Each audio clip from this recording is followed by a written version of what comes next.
Good evening, everyone. Volunteers and members of the Blues Advisory Committee.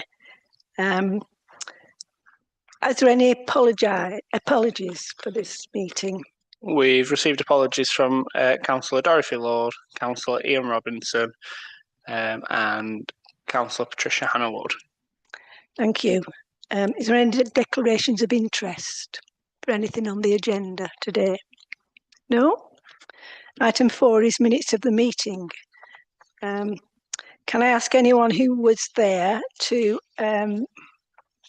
propose them as a correct record, please? Thank you, Councillor. Seconder, please. Thank you, Councillor Mann. All those in favour? Thank you. The item 5 is co-option. You're wrong, sir. You're over that. Sorry. Right. Item 5 is tickets. I'll hand over to Nathan. So tickets for the 2026 Blues Festival went on sale the Tuesday following the 2025 festival. So as of the 22nd of September, we've sold 70 tickets and 12 camping tickets. And we've had bits of drips and drabs coming through since then as well, which I think is pretty good to say.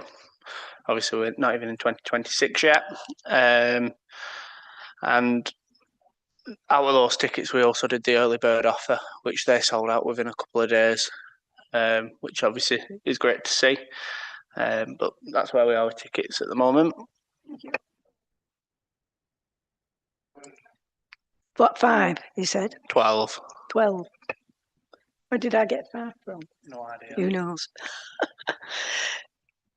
Right, 12, yeah, and 77 tickets, is that right? 70 tickets. 70 tickets, right. Item 6 is 2026 festival update. So obviously 2026 will be the 35th anniversary of the Blues Festival. So we're looking at ways of making it stand out that it is obviously an important anniversary of the festival.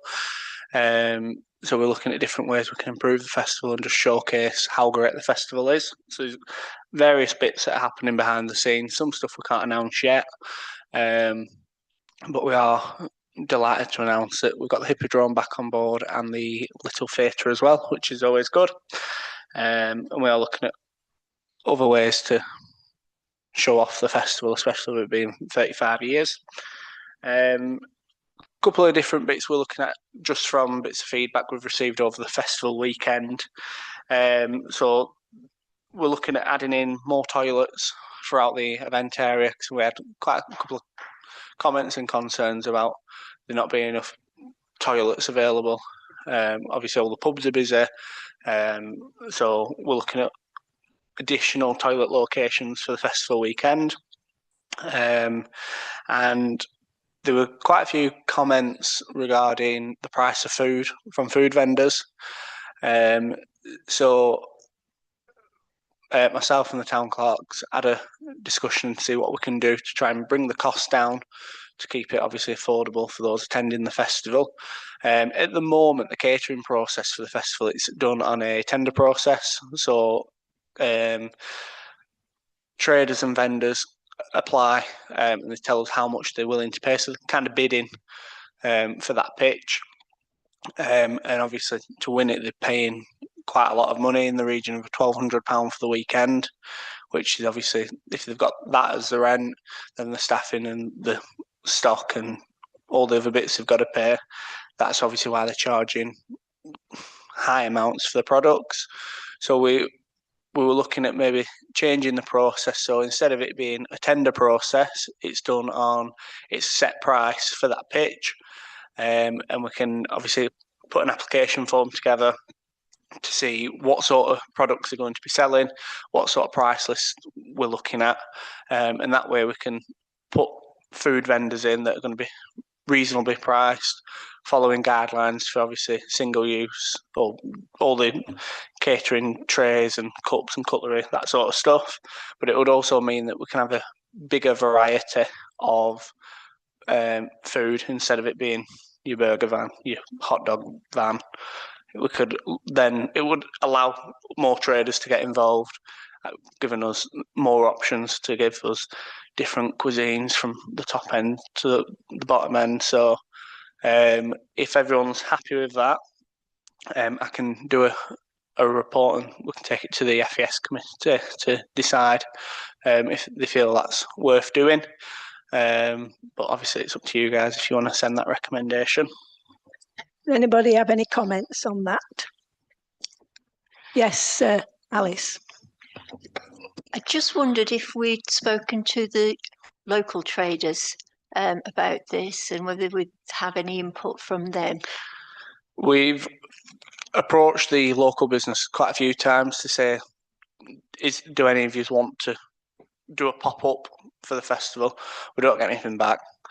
I think it's because they still get the business, whether they do a pop-up or whether they stay where they are.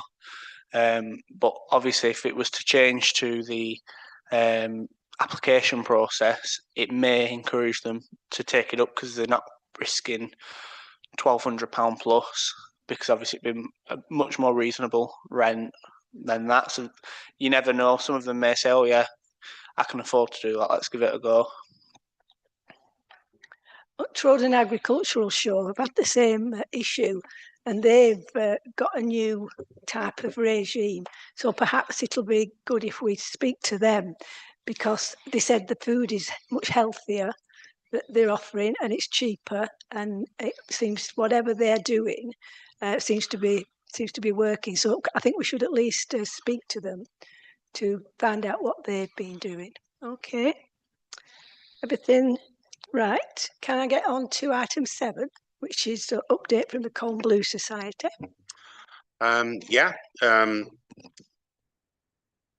Planning organisation is going very well for next year. We've already looked at quite a few main stage acts. No contracts exchanged yet. It's too early for that, but there's quite a lot hard penciled in, as it were. Agreements. We've come to an agreement.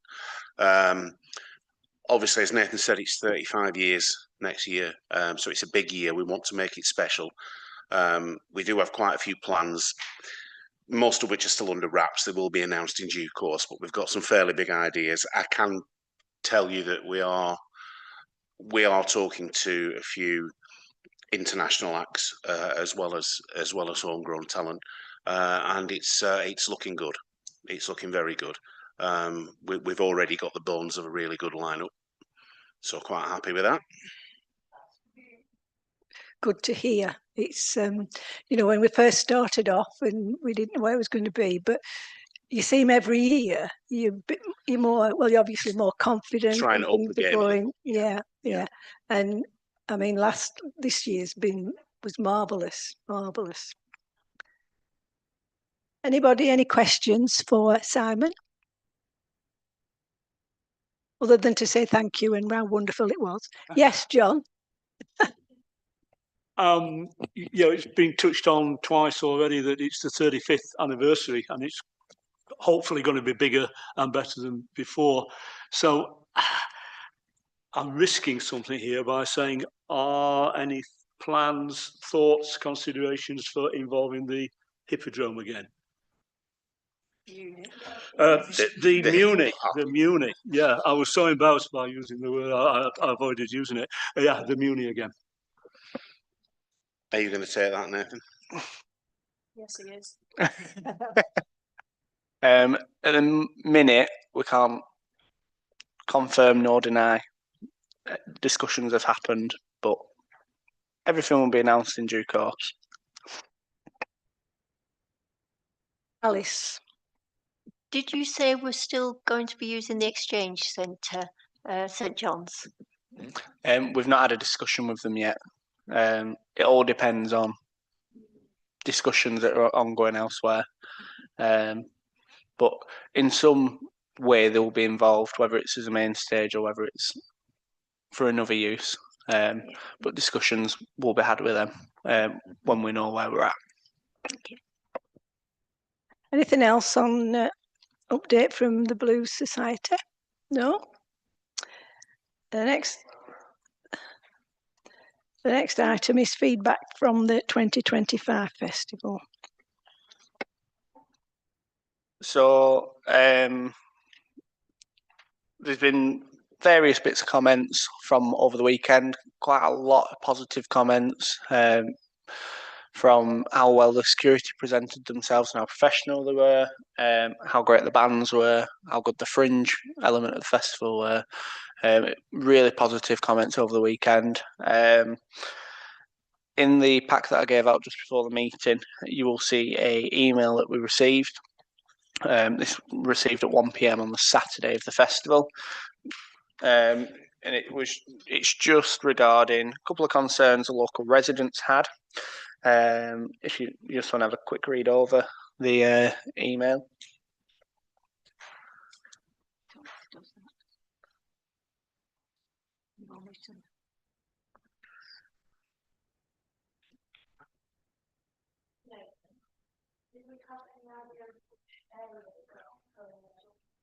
Yes, the bottom end of town.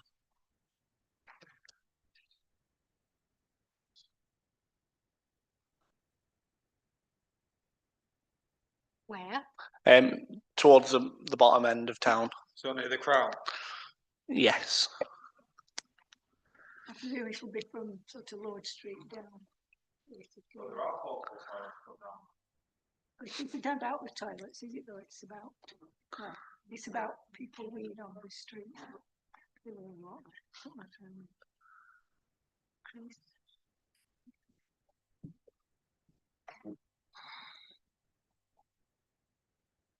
When's this? This came in on the Saturday at 1 p.m. of the festival, so the 23rd of August at 1 p.m.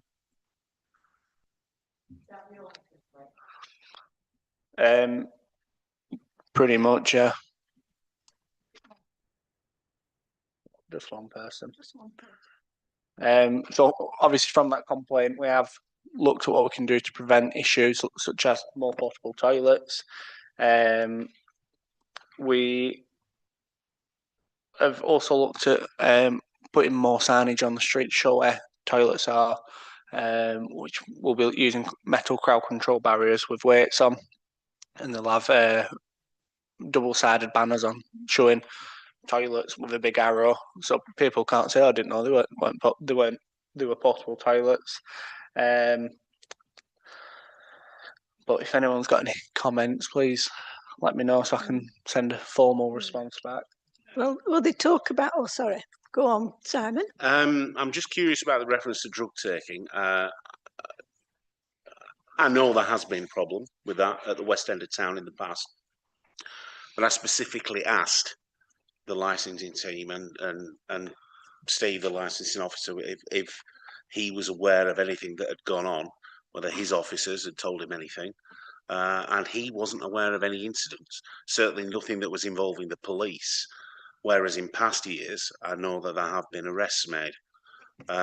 So that led me to believe that the situation is probably much improved down there. But I mean, I know they're talking about could the police do more patrols on the back streets, but there's only a few police and they can't be doing that. But maybe some of our security could have a wander down. Or any kind of presence is a good presence. I mean, there might be an argument for more officers, but that would be at a cost to the festival. Unfortunately, they're not prepared to provide us any more for free. Yeah, which is common for events, you know. Although yes. I kept every time I saw one, I'd say, "Are you a Cong police officer?" No. Well, I'm from Blackburn. I'm Well, from Accrington. I believe that we were supposed to have a local contingent, but they were called away, and they ended up having to draft some officers in from Hyndburn, I think. Hyndburn. Who, I don't think they were best pleased about being taken off their own details, but it's just bog standard policing, isn't it? You know, they do what they're told. Yeah. But yeah, I think possibly, you know, even if it is an additional expense to the festival, it might be something we need to look at. Andrew. Has anybody actually brought up about Martin's Law yet? Has anybody mentioned to you about Martin's Law? No. Have you had anything come through yet, Gina? No, well, I'm actually going to vote on tomorrow. Yeah. But nothing, Nothing set. nothing constructive. Any webinar has been only bullying, very, Second guessing and guessing. yeah. Don't think there's enough information.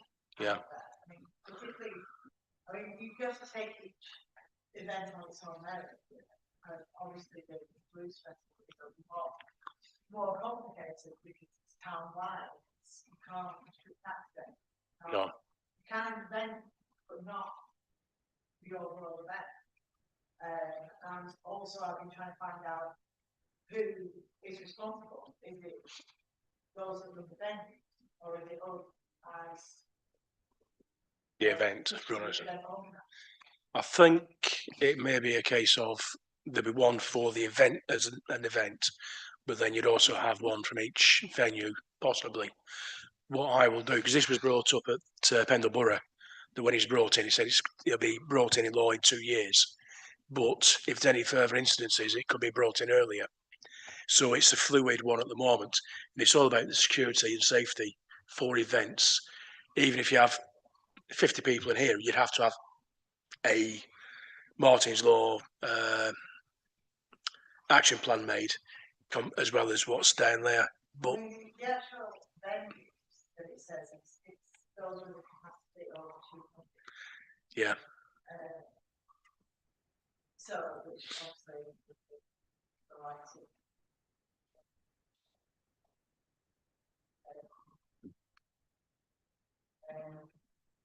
They would have to have their own.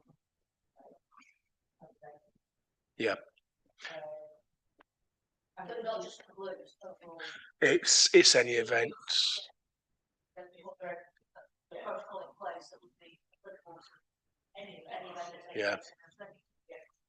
Does everybody know what Martin's Law is? No. Right, No. Martin's Law was brought in, and it's in response to what happened to Manchester bombings.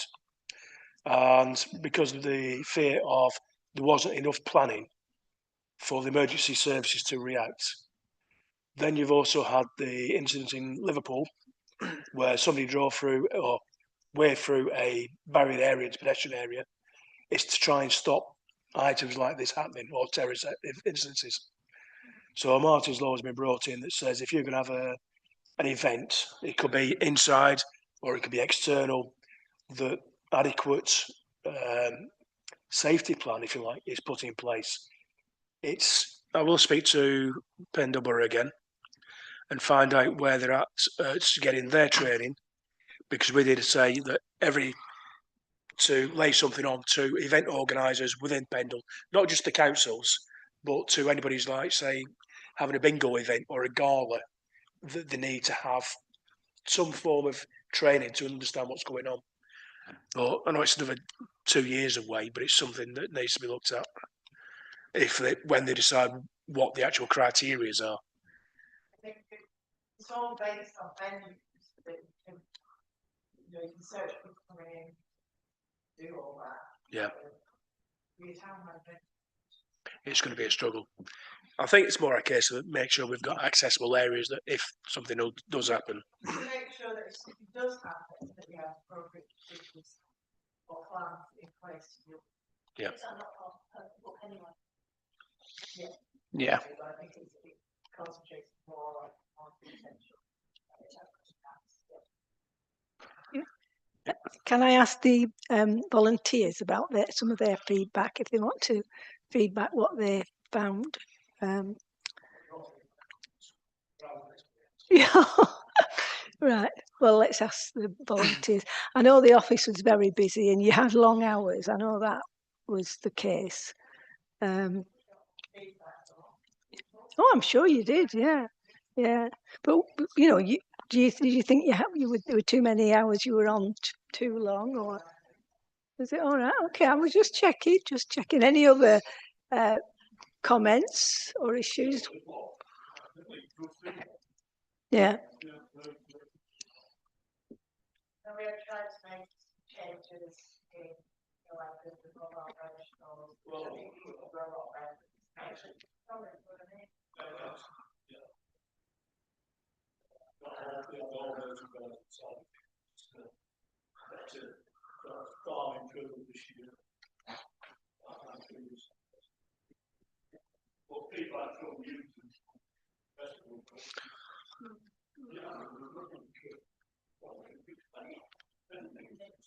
I've got little comments that the stage next to the church across the road on the train was too loud and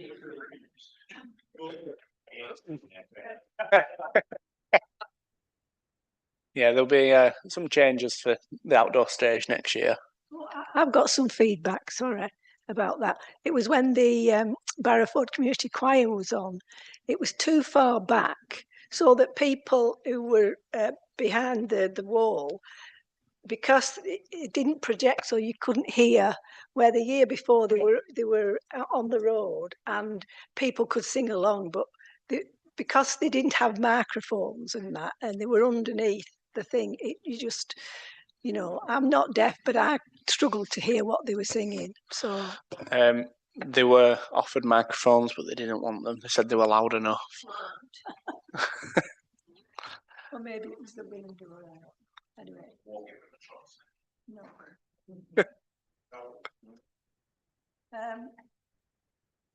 Alice? And Alice, Obviously, my concern is litter. I just wondered, Nathan, did we order any brown bins this year? We did, yes. Because last year there was 7 brown bins, all near to St Bart's and St John's. This time there wasn't one from the bottom of town right up to the top, which was a little disappointing. We'd obviously got our usual stickers to go on because we couldn't find them at the town hall.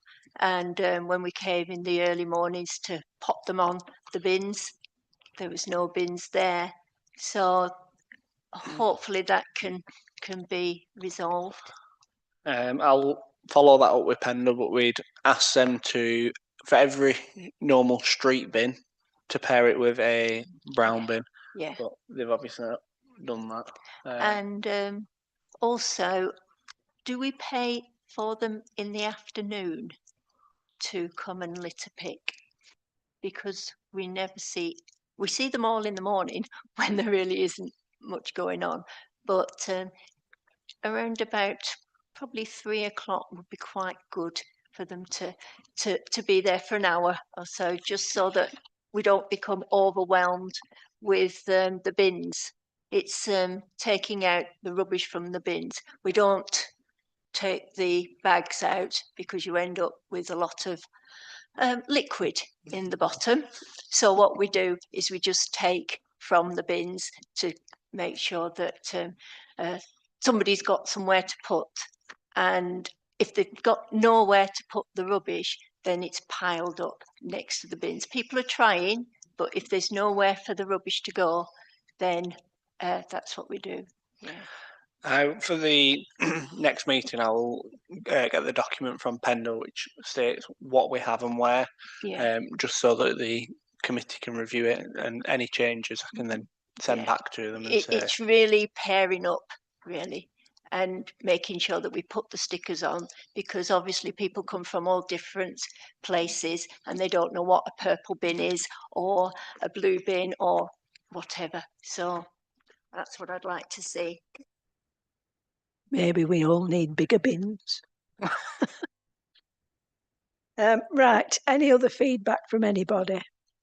Have we had any feedback from all the venues, from the venues, Sam?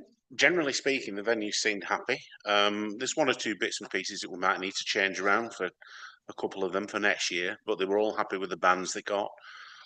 We seemed to have fewer problems this year with bands running over and messing the schedule up. That was quite a problem last year, because if you consider there's always going to be a knock-on effect if a band is playing at more than one venue and then they finish late at one because a band started late or didn't arrive on time or whatever, that can have a knock-on effect. So that's something we're continually working on, but it seemed to be less of a problem this year. But by and large, what I've heard, the venues were all very happy. You know the local bands that do that, you know, they take forever. So, I mean, I know you'll keep an eye on those as well to make Yeah, sure that. one particular that I know, should be named. I know. You know what I'm talking Yeah, about. I do. I do. Right.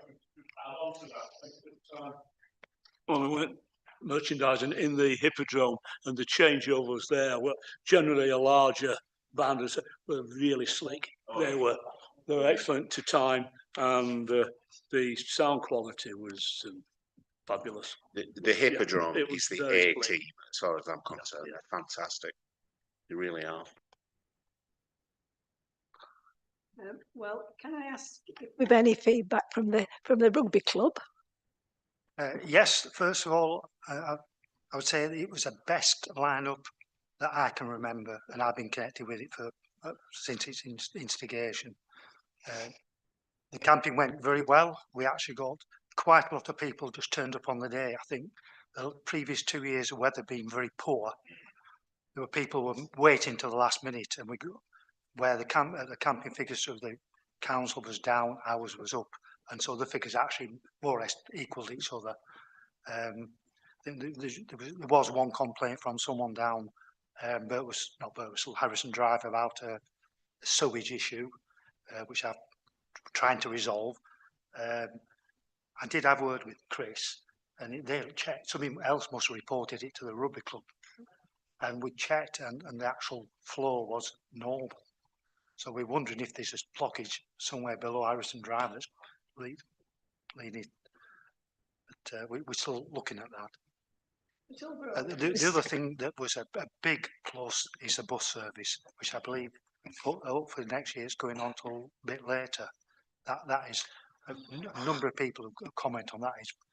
It's a very, very good service. I can confirm that the times for the hop on hop off bus have been extended. Yeah. Councillor Bell. Thanks. Now, Simon, I need to ask, has John been in touch with you about the little theatre at all? He's not been in touch with me, no. Has he been in touch with you, Gina? It's just for feedback from what they had. On the opening day, we had bands turning up, or groups turning up, asking for their wristbands, and we had no idea what they were talking about.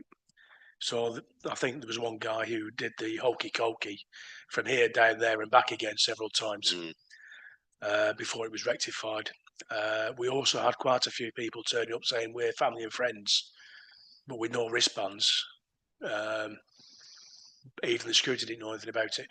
This was before we had the first stage manager turn up.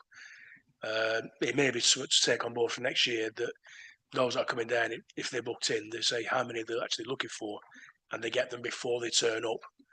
At least that way we're not. It's not possible to issue wristbands before they turn up.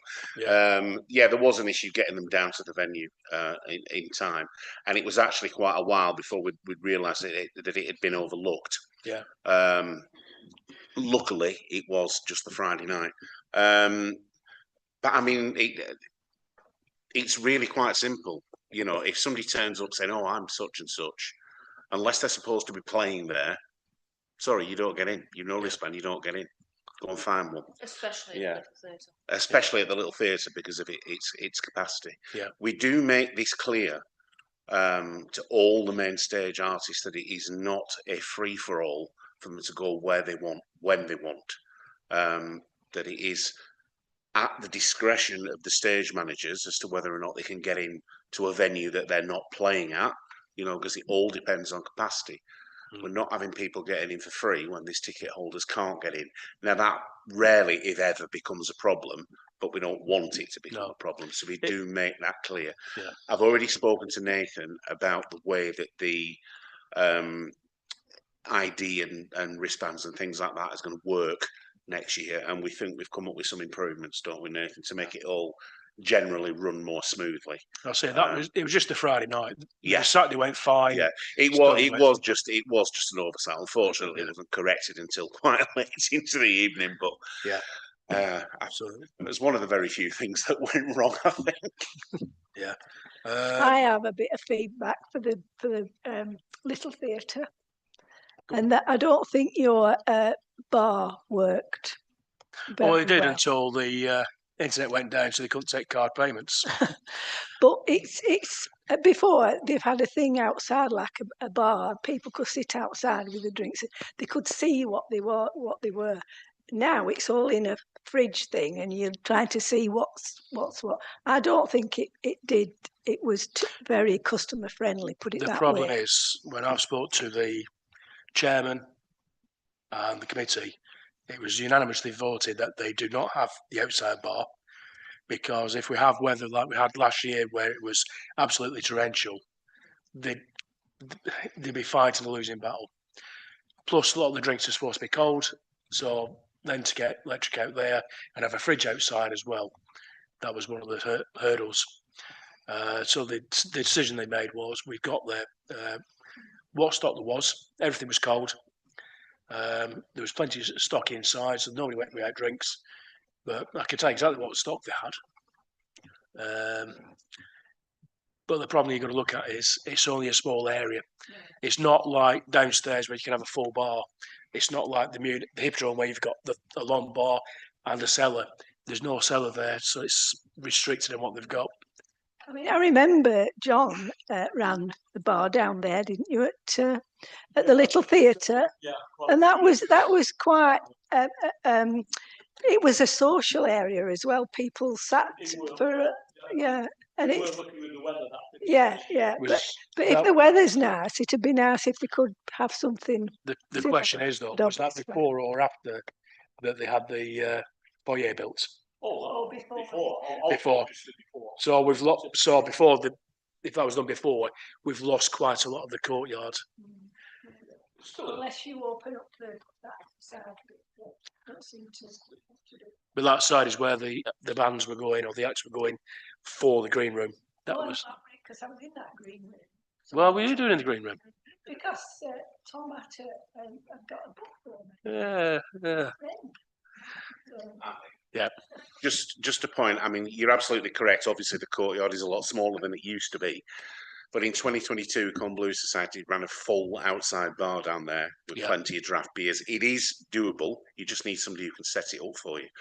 And if there's any chance of you getting it past the committee, Fraser at Unbound would probably be more than happy to help you in that regard. He helped us back in 2022. Yeah. He's got, all the spheres, the coolers, everything that you need to run an outside bar. I mean, I know we had pretty good weather in 2022. And it always helps, but it's perfectly doable. It's not as complicated as you might think. I don't know if they get the bar up, but like I say, it's a battle at the moment with certain members who will say we don't want that because it's an expense that we've got to pay out for it first before we can get that in. I think Fraser did it on a sale or return basis. Yeah. I think it's a rental of the equipment as well, I think. Just as a suggestion, we did get feedback that they would like the bar to be better signposted. Would it be worth them commissioning a banner with just what their stock is to put on the railings outside so you don't have to go in to see what's available? Just something to make it a bit more visible. Yeah. So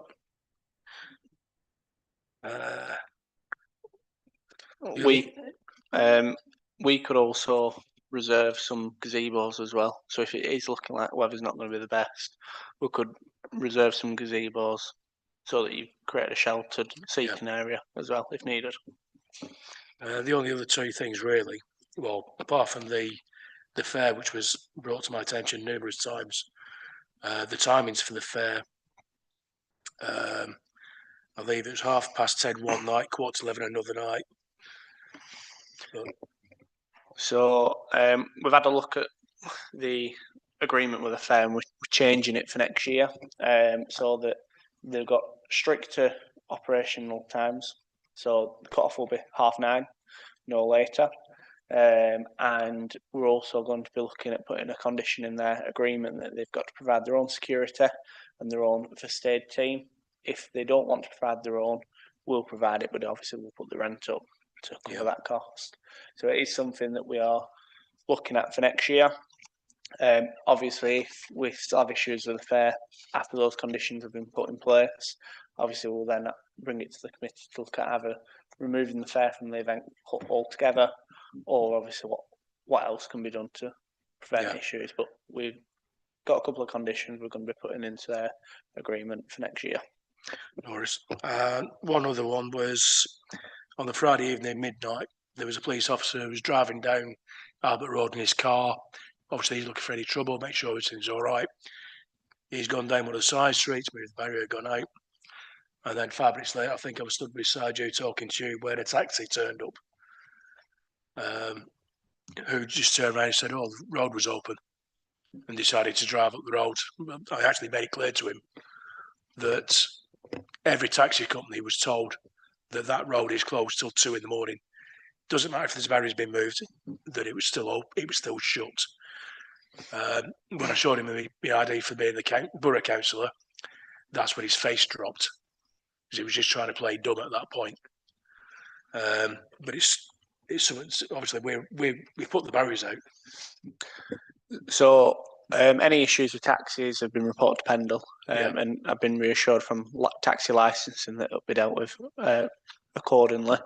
We are also working with the traffic management company to change the type of barrier used.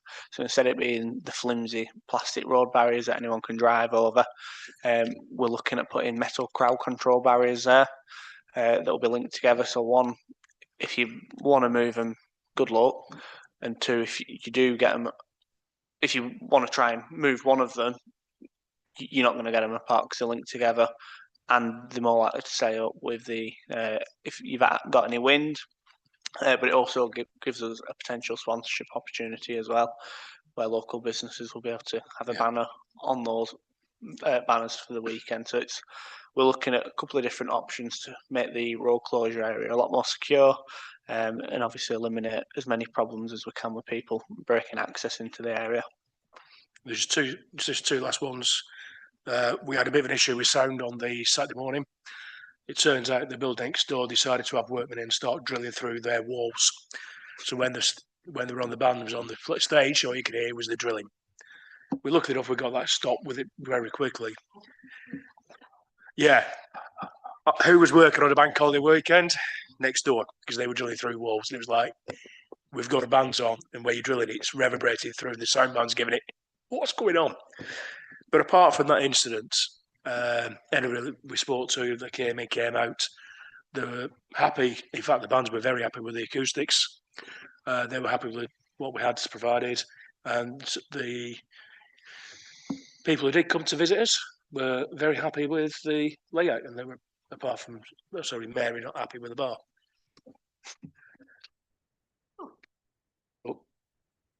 Any more feedback? Following on from the fair, can we have no fly posting put in there?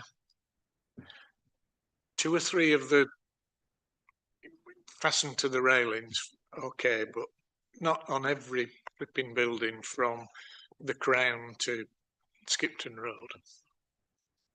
We might still have those tucked away somewhere if you want some. No, took them all off. Yeah. Okay. Anything else? Anybody is?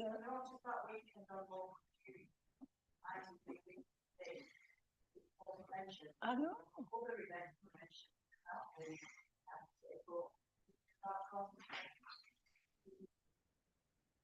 They have been in the past once or twice. I think it depends if anybody can be bothered to come from Salford and come over with a mic and a presenter and do. I mean, we did get what was he called? Him on Radio 5 Live. Tony Lifset, yes. It was a bit 3 sheets to the wind, but at least he said.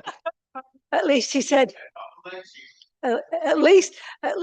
was very complimentary, wasn't he? And it was very good what he said. But yeah, but yes, it's disappointing that. isn't it? The last couple of years, Radio Lancashire have asked me to do a piece, early on the Saturday morning. But this year they didn't approach me. I don't know. Maybe they think I'm boring. I don't know. It is something that we are looking at with the advertising company for next year, especially with obviously 35 years, to see what coverage we can get. 'Cause previous years, I think Radio Lancashire pestered both me and Simon throughout the weekend and in the build up to it as well.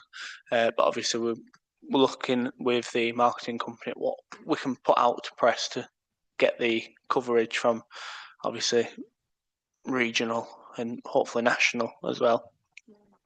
You're right, because that you see, then it's some village with a duck race and what have you, and this, that, and the other, and then something big like this, you don't hear anything. But I don't think East Lancashire's, it's off people's radars. I know, so, but hopefully with the help of the PR company and putting some pressure and sending them nice brochures, they might come.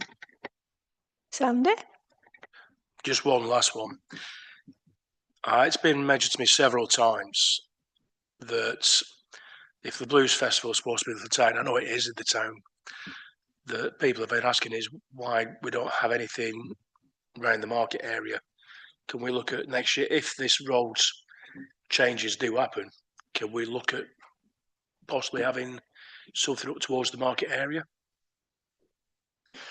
It could be a discussion we have with LCC and Pendle, but as it stands at the moment, with obviously Craddock Road being one way, other factors, the police and Pendle won't let us extend the road closure up to the Union, which is why we've got to cap it off at Marketplace. But obviously, if there were changes, we could look at it. I take it then you've not heard the latest iteration of the bus service improvement plan? There, Andy, not now. No. I think if we're waiting for that, we'll be waiting a long time. Yeah, I mean, it may be that when the market's open and it's a nice day, there might be something on there. We could put some band on, because before with the market, we got some band from Bradford.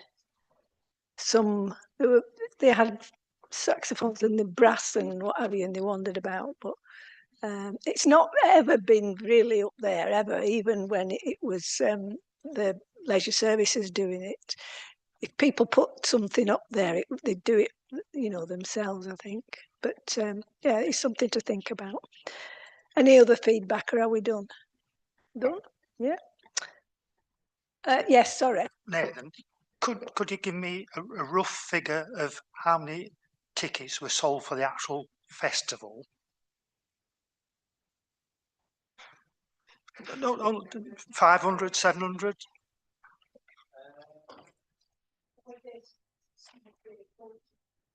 Well, no, what I'm getting at is, I think the people who come and support the actual festival are putting quite an amount of money into the Colne. The people who aren't doing it are the people, locals from Pendle, Burnley, who come with a rucksack, with a few cans of beer in the back and a few cokes for the kids, and wander around and put nothing at all into the economy. Now, asking to buy a pin badge at a £5, they're going to tell you to get lost.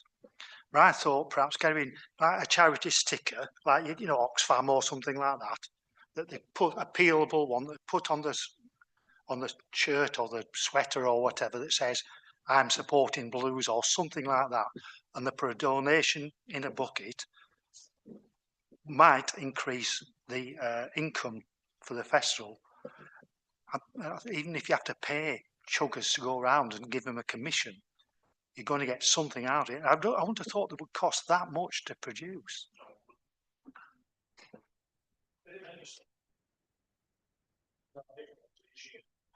Yeah, they always used to have a pledge badge. That was a different thing.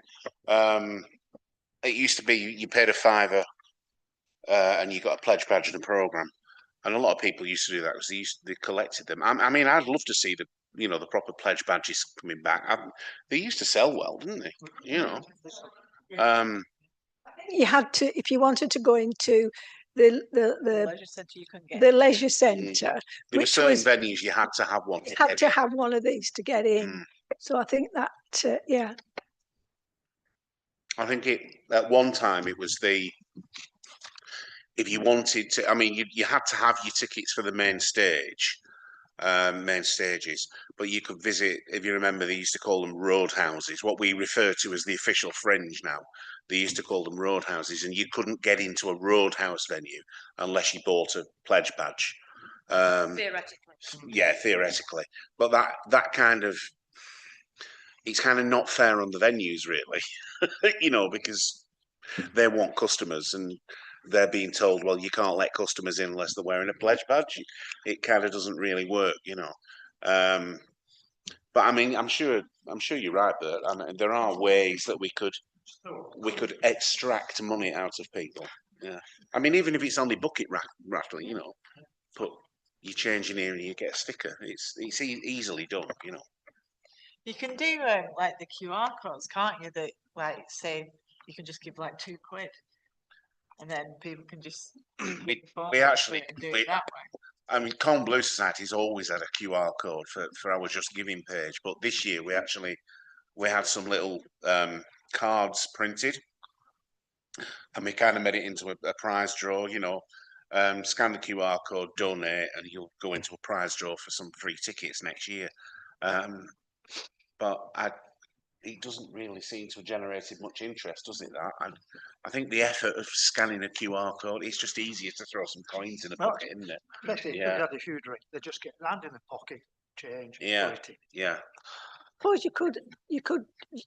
I mean, obviously we haven't got the leisure centre, but you could have the pledge badge for a super not roadhouse, a super fringe, maybe the Munich or St Thomas's, where the bands are so good that people might buy them to get into somewhere like that. I don't know. Possibly.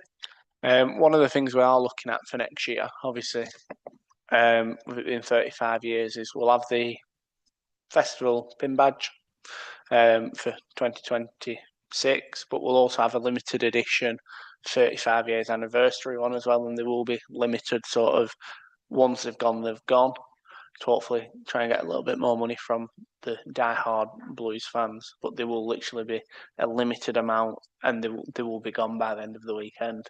And then if you don't get one, tough. Are you trying to sell those in advance with the tickets and camping, etc.? We'll probably put them on the website once we know. Yeah. If it's actually feasible. But on the ticket portal, people can pre-order merchandise for 2026. But the limited edition pin badge, it'll probably be on the website and in person over the weekend, but not via Ticket Source, because obviously tickets are already selling. I was amazed at when I was in the box office, a few people came in and said, we're looking for a 2014 badge. And they're not on eBay. So have you still got? And they were looking for specific ones, you know. But you're right, they do collect them. Yeah, yeah. We did have one from the merchandising store where you had the lucky dip for old badges and previous things. One customer went through meticulously looking and bought, and I thought they're going to be eBayed. They were meticulously looking for, I think it was 10 off of one year. I thought, and then it was the way it was priced, which is fair enough, absolutely, for 99% of the people. It was, well, give a donation what you think. So she went off with like 10 specific badges, and it's £2, I think. And she said, well, are you sure? And said, yeah, well, okay, fair, enjoy your weekend. So I think they were eBay bound.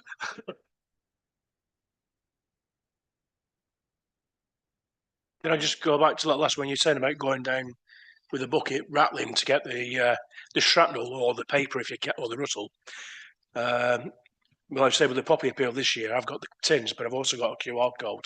So when people says I've got no cash, that's okay. We can scan it. So you can do both ways. I think the bucket rattling idea is great. We do very well in Boyce's with the blues buckets. We also had blues buckets in several other venues, and we didn't get a tenner between them. I don't know what the magic formula is. I think having somebody rattling in front of you probably works, but I think that there's a hardcore of people that just they're always going to turn up with their rucksacks and just enjoy it at our expense. I don't think we're ever going to change it. The blues has been, since whenever, I think, split into two. There are dedicated people that come because it's blues music or whatever, go to the venues, and then there is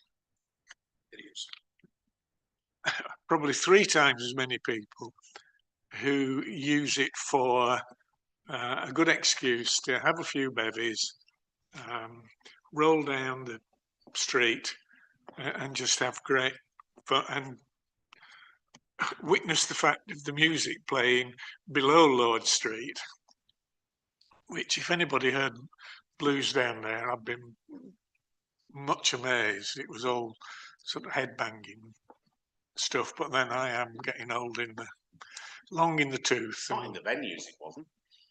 Well,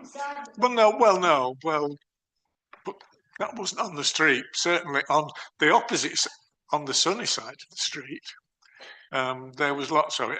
There's nothing you can do. That's what it's been like since it more or less since it started. So, you just the one thing that I think when the pledge badges were first in, the fringe when it was the roadhouses were less, so it was easier to.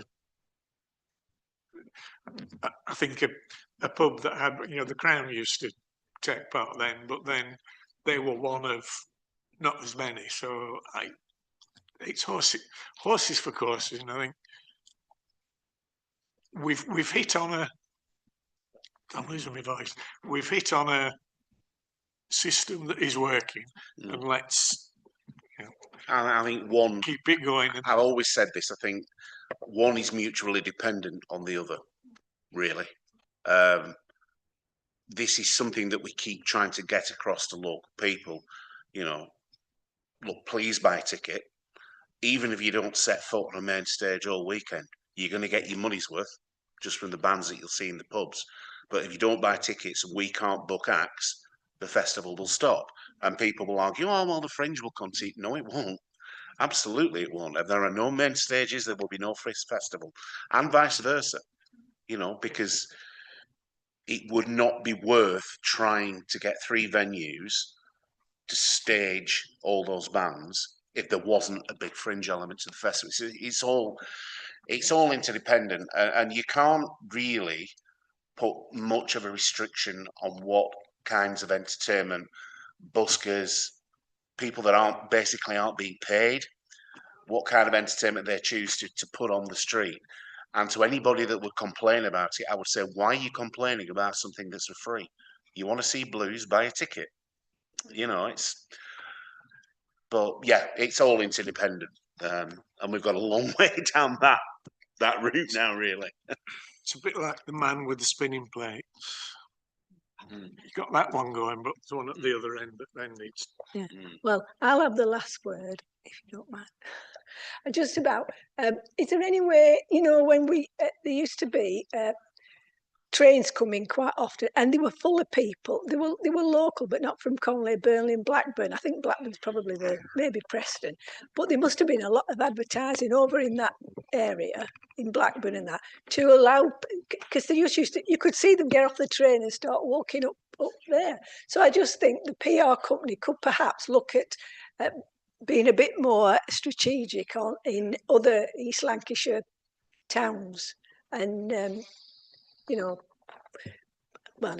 it's up to PR companies how they do it, but that's if you're relying on the train, you'd need a blues festival in all the stations between here and Preston, because no one can guarantee where the train's going to finish at. So We do work with Community Rail Lancashire. They put posters at every station between here and Blackpool and then up to Cumbria as well. The reason that you used to get crowds of people coming off the train is because they used to run the Blues train. It is a It's only one train, isn't it? I mean, they were coming. They haven't seen them in the station. You'd seen them in the town, and then so that you could get the train, and that's when. we do put posters and banners and various bits across a lot of the towns across Lancashire. I think people don't rely on trains anymore because they're unreliable. Right. Items for future agendas. Has anybody anything that they want to put on? Anything extra? Anything else that any of you, Helen and David, have you anything to say about volunteering over that weekend? Anything we can do to improve stuff?